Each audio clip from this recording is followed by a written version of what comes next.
جب اس کی black heavy bike porch میں آ کر رکی تھی تب رات کے 10 بج رہے تھے۔ وہ اپنے دوستوں کے ساتھ تھا جب آغا ہاشم آفندی کی کال آئی تھی۔ وہ اس سے کوئی ضروری بات کرنا چاہتے تھے، اس لیے وہ اس سے اجازت لیتا گھر آیا تھا اور اب سیدھا آغا ہاشم کے کمرے میں جانے کا ارادہ تھا کہ حال میں انتظار کرتی رخسار بیگم کو دیکھ کر ان کے قریب آیا۔ مما! اس کے مخاطب کرنے پر وہ کچھ یوں بےتابی سے اس کی طرف مڑی جس پر وہ کچھ حیران ہوا تھا۔ کہاں تھے تم نائل؟ کب سے انتظار کر رہی ہوں۔ بتایا تو تھا کہ اسامہ کی منگنی کی ٹریٹ تھی، خیریت تھی؟ جب تک اس عورت کا وجود اس دنیا میں موجود رہے گا تب تک آفندی ہاؤس میں خیریت کم ہی دیکھنے کو ملے گی۔ وہ جو پہلے ہی جلی بھنی بیٹھی تھی دانت پیس کر بولتی اسے چونکا گئیں۔ کیا بات ہے؟ کیا پھر سے ندیم چاچو کی بیٹی کا ایشو چل رہا ہے فیملی میں؟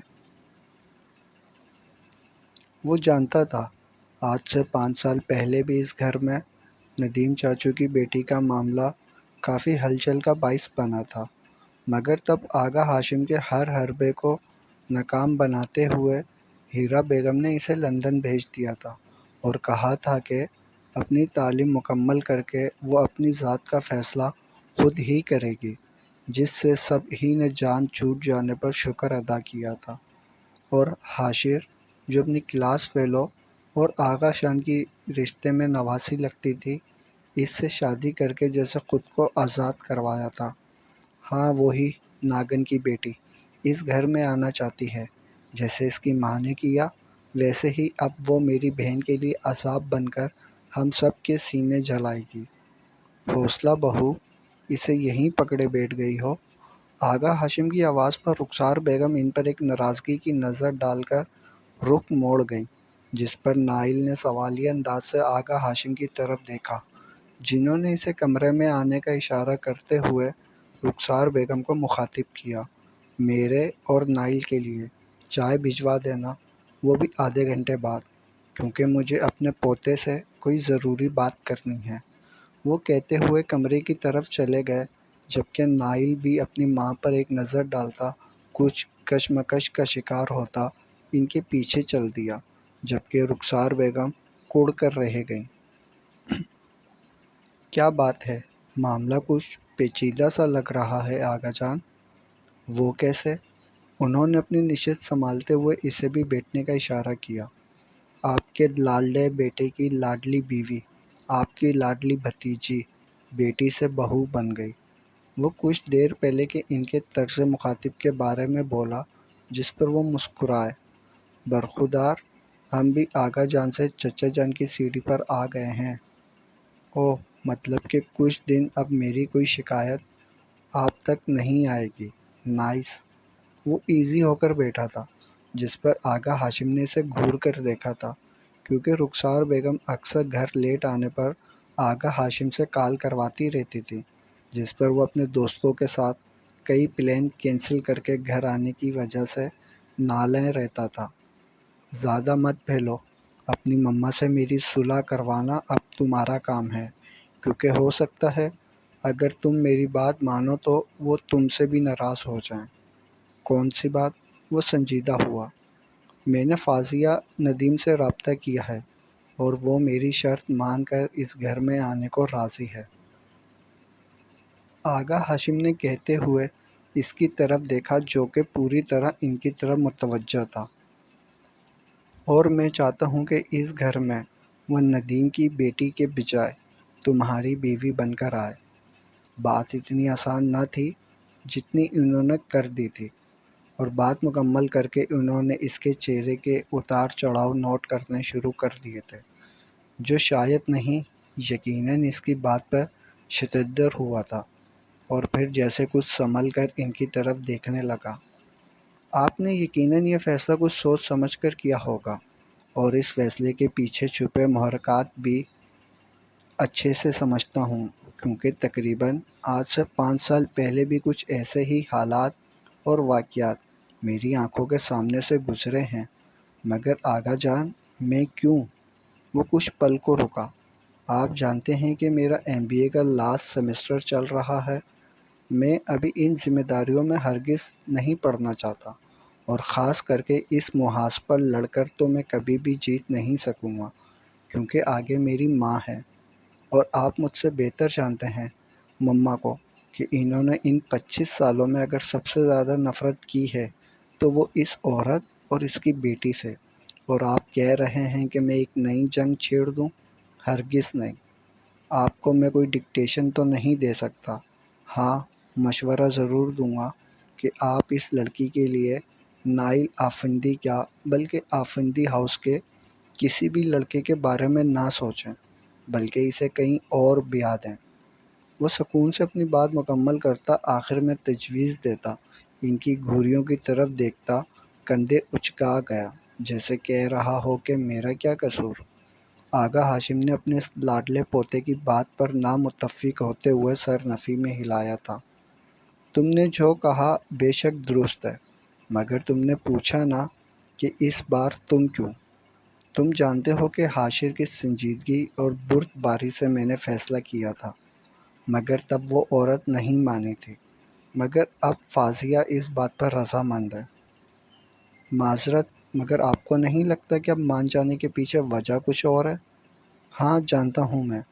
میری شرط کے مطابق وہ اپنی جائیداد لینے کی تب ہی حقدار ہوگی جب وہ اس گھر میں آ کر رہے گی، اور اب اگر وہ ماں بیٹی مان گئی ہیں تو وجہ صاف ہے، مگر میں چاہتا ہوں کہ وہ تمہارے نام سے جڑ کر آئے، کیونکہ تم میں وہ ساری خوبیاں ہیں جو 30 سال پہلے مجھے ابراہیم میں نظر آئی تھیں رخسار کے لیے، اور دیکھو تمہارے سامنے ہیں۔ اب سب سے زیادہ اگر رخسار کسی کا مان اور عزت رکھتی ہے تو وہ تمہارے والد صاحب ہیں، اور کل کو یہی رخسار کسی کو خاطر میں نہیں لاتی تھی۔ آغا ہاشم کی بات پر وہ سر نفی میں ہلاتا کہنے لگا، مما کا معاملہ اور تھا، یہ معاملہ اور ہے آغا جان۔ یہاں ایک عورت پہلے سے طے شدہ پروگرام کے تحت گھر میں آ رہی ہے کہ اس کا پلان صرف دولت اور آفندی ہاؤس کے لوگوں سے بدلہ لینے کا ہے۔ آپ کو لگتا ہے کہ آپ کی پوتی گھر بسانے آ رہی ہے؟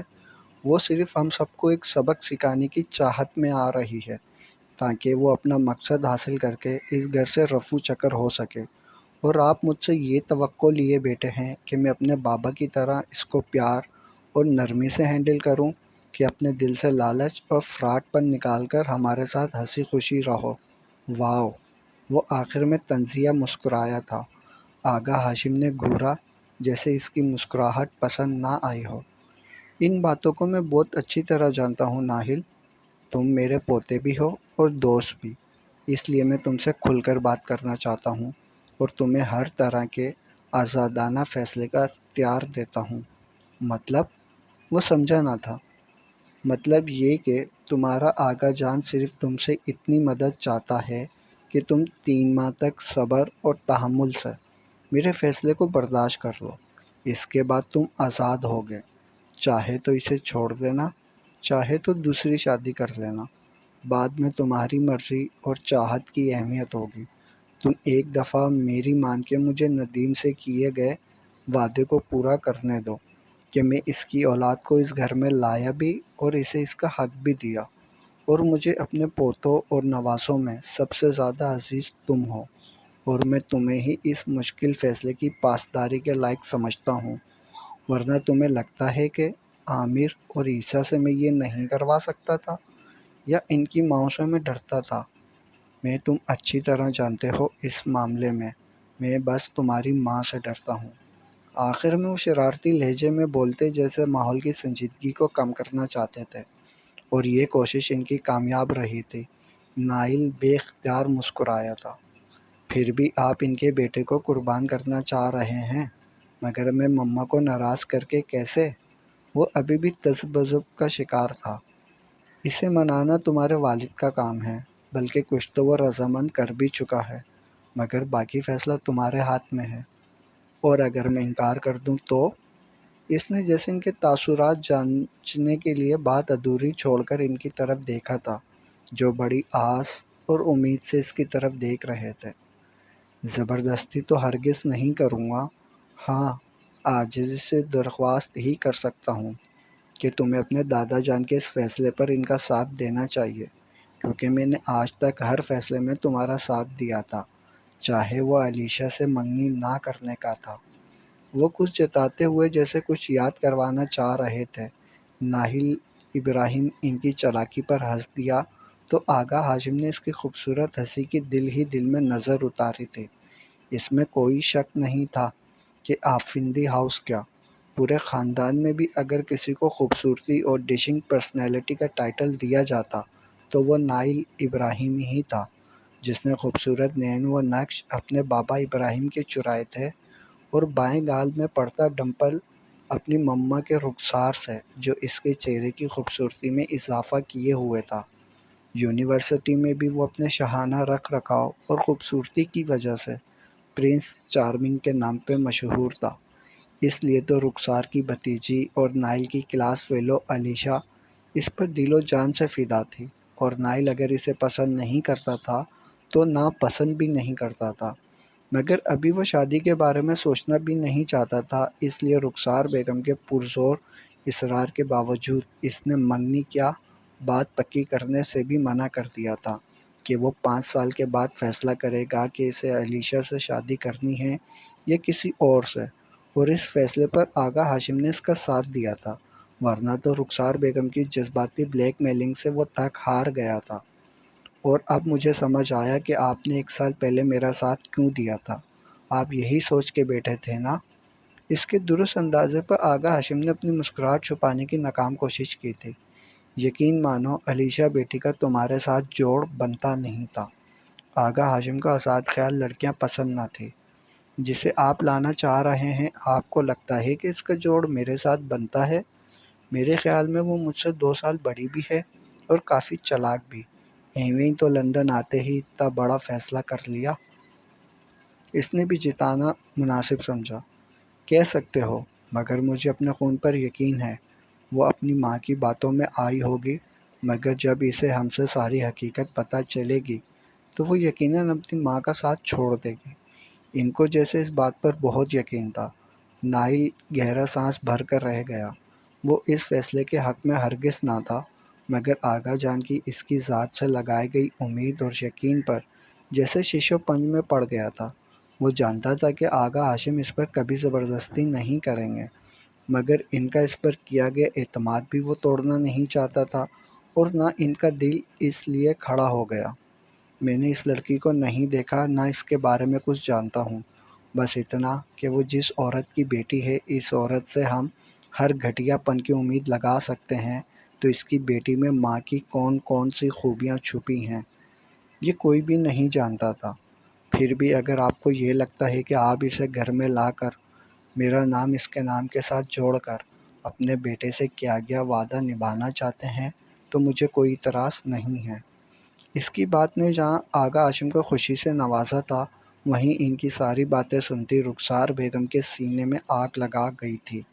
وہ جل کر رہ گئی تھیں۔ مگر ایک بات میں آپ کی خوشی کے لیے آپ کو اپنی زندگی کے 3 ماہ تو دے سکتا ہوں، مگر میں اپنی پوری زندگی برباد نہیں کرنے دوں گا۔ ویسے تو اس کے آنے کے 1 دن بعد ہی اس کی خوبیاں سب کے سامنے آ جائیں گی، مگر مجھے پھر بھی 3 ماہ برداشت کرنا پڑے گا، اور اس کے بعد میرا فیصلہ ہوگا۔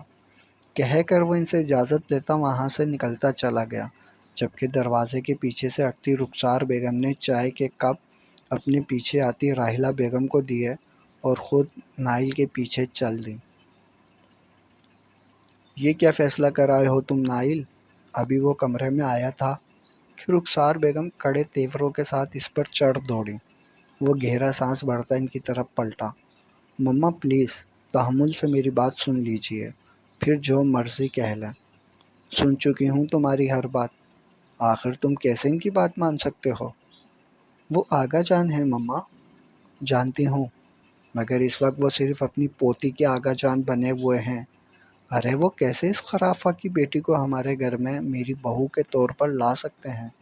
میں اس لڑکی کو ہرگز قبول نہیں کر سکتی ہوں، وہ چٹک کر بولی۔ ناہل نے پیار سے ان کے دونوں بازوؤں سے تھام کر بیڈ پر بٹھایا اور خود ان کے ہاتھ پکڑ کر ساتھ بیٹھ گیا۔ آپ کا غصہ بچا ہے اور آپ کو حق بھی ہے کہ آپ اس فیصلے کے خلاف جا سکیں، مگر میں نے صرف آغا جان کی بات کا مان رکھا ہے مما۔ آپ اور بابا نے مجھے شروع سے سمجھایا تھا کہ اپنے بڑوں کا مان کیسے رکھا جاتا ہے۔ اب اگر میں ان کو انکار کر دوں تو انہوں نے مجھے کچھ بھی نہیں کہنا، مگر مجھے ساری عمر اس بات کا گلٹ رہے گا کہ میں نے اس وقت ان کی بات نہیں مانی، جس وقت وہ سب سے زیادہ مجھ سے آس اور امید لگائے بیٹھے تھے۔ پلیز مجھے اس دورائے پر مت لے کر جائیں کہ میں نہ آپ کو انکار کر سکوں نہ آغا جان کا دل دکھا سکوں۔ پلیز صرف کچھ دنوں کی بات ہے، میں آپ کو گارنٹی دے رہا ہوں، وہ یہاں عمر بھر رہنے نہیں آ رہی، وہ صرف اپنی جائیداد اور ہمیں اپنی اصلیت دکھانے آ رہی ہے۔ تو پھر اس بات سے گھبرانا کیسا؟ یہی سمجھے ایک امتحان ہے بس۔ اور اگر اس نے تمہیں ہم سے بدزن کر دیا تو، یا اپنی ماں کی طرح تمہیں کوئی نقصان پہنچا دیا تو؟ آپ فکر نہ کریں، میں چاچو نہیں ہوں مما۔ آپ اپنے بیٹے پر یقین رکھیں، مجھے ہر بات کا پتہ ہے اور میں کبھی بھی ایسا نہیں کروں گا جس سے آپ کو تکلیف ہو۔ علیشا کا کیا ہوگا؟ وہ بہت پاگل ہے تمہارے لیے۔ کل بھی نائلہ آپا نے بات کی کہ نائل کو بولو کوئی رسم کر لیں، مگر ان کی بات پر وہ گہری سانس بھر کر بولا، ان سے کچھ چھپا تو ہے نہیں مما۔ راحیلہ خالہ آپ دونوں کی بہن ہے، جس کے ساتھ سب سے برا ہوا تھا آج سے 25 سال پہلے۔ سو آپ ان کو سچ بتائیں کہ یہ صرف کچھ دنوں کی بات ہے۔ یہی سمجھیں جیسے آگا جا ایک ٹرائل دیکھنا چاہتے ہیں کہ اس لڑکی میں اپنی ماں کا خون زیادہ شامل ہے کہ باپ کا۔ نائل کی بات پر وہ نہ چاہتے ہوئے بھی سر ہلا گئی تھیں۔ اب وہ اپنے بیٹے کو پریشان ہرگز نہیں کرنا چاہتی تھی، جو اپنے آغا جان کی محبت میں خود کو قربان کر رہا تھا۔ ہیرا بیگم کمرے میں آئی تو وہ اپنا سامان پیک کرتی نظر آئی۔ کل جا رہی ہو پھر تم اس خیت خانے میں؟ جس کے سامان پر نظر ڈالتی وہ اس کے پاس ٹک گئی۔ مجبوری ہے مما، کچھ پانے کے لیے کچھ برداشت بھی کرنا پڑتا ہے۔ یہ سب تم میرے لیے کر رہی ہو نا، تو چھوڑ دو، مجھے بس تم عزیز ہو میری جان۔ ان کے لہجے میں ممتا والی چاشنی گھلی تھی۔ اور مجھے بھی آپ بہت عزیز ہیں، اور میں نے آپ کو روتے ہوئے بھی دیکھا ہے اور تڑپتے ہوئے بھی۔ آپ کی ایک ایک پل کی اذیت کی گواہ ہوں میں۔ اور سب سے بڑی بات، مجھے اپنی محرومیوں کا بھی تو بدلہ لینا ہے ان لوگوں سے، جو ایک ہنستا بستا گھر برباد کر کے کیسے سکون سے رہ رہے ہیں۔ وہ ان کے قریب آ کر ان کے ہاتھ تھام گئے۔ مجھے اس خاندان سے اپنی ہر تکلیف کا حساب لینا ہے مما، اور اس کے لیے میں کسی بھی حد تک جا سکتی ہوں۔ اس کے لہجے میں چٹانوں جیسی سختی تھی، جس پر نائلہ بیگم کے اندر اطمینان کی ایک لہر دوڑ گئی تھی۔ تو کس سے کروائیں گے نکاح تمہارا وہ؟ جس سے بھی، مجھے کون سا ساری عمر رہنا ہے؟ یہ تو ایک چھوٹا سا کھیل ہے جس میں مات ان لوگوں کا مقدر ہے، چاہے مہرہ کوئی بھی ہو۔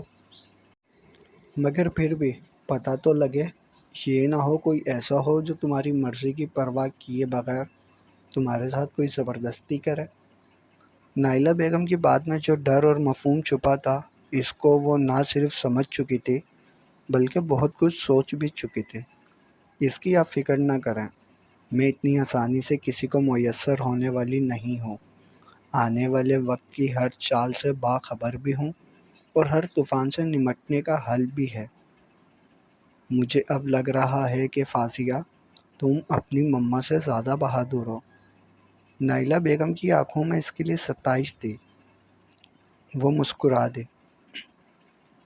نہیں، بلکہ یہ بہادری مجھے اپنی مما سے ملی ہے۔ جیسے حالات و واقعات کا آپ نے مقابلہ کیا، یہ تو کچھ بھی نہیں۔ اس کے بدلے آپ بس میرے لیے دعا کیجیے گا، باقی تو ہمارا رابطہ رہے گا، اور پورے 3 ماہ بعد میں جیت کر آپ کے سامنے موجود ہوں گی۔ وہ یقین دہانی سے کہتی ان کے گلے لگ گئی۔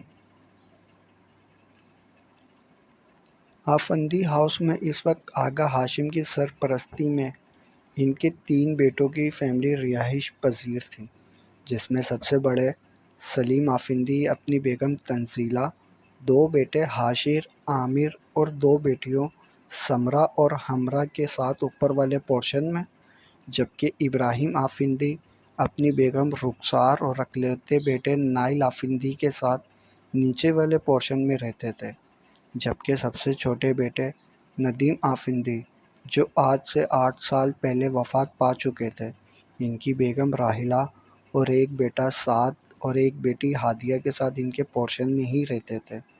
آفندی ہاؤس 4 کنال پر مشتمل اسٹائلش اور جدید طرز سے بنا ہوا خوبصورت بنگلہ تھا، جس کی خوبصورتی ہر آنے والی آنکھ کو خیرہ کرتی تھی کہ ایک نظر ڈال کے دوبارہ دیکھنے پر مجبور ہو جاتے تھے۔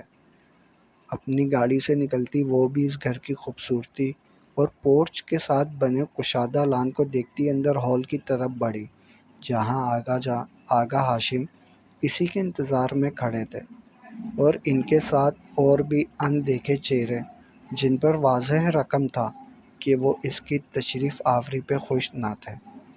جاری ہے بقیہ اگلے پارٹ میں۔ تمام پارٹس پڑھنے کے لیے چینل سبسکرائب کریں، ویڈیو کو لائک ضرور کریں، اور دوسرا ناول تم میرے نکاح میں ہو، اس کی نیکسٹ ایپیسوڈ آج رات کو اپلوڈ ہو جائے گی۔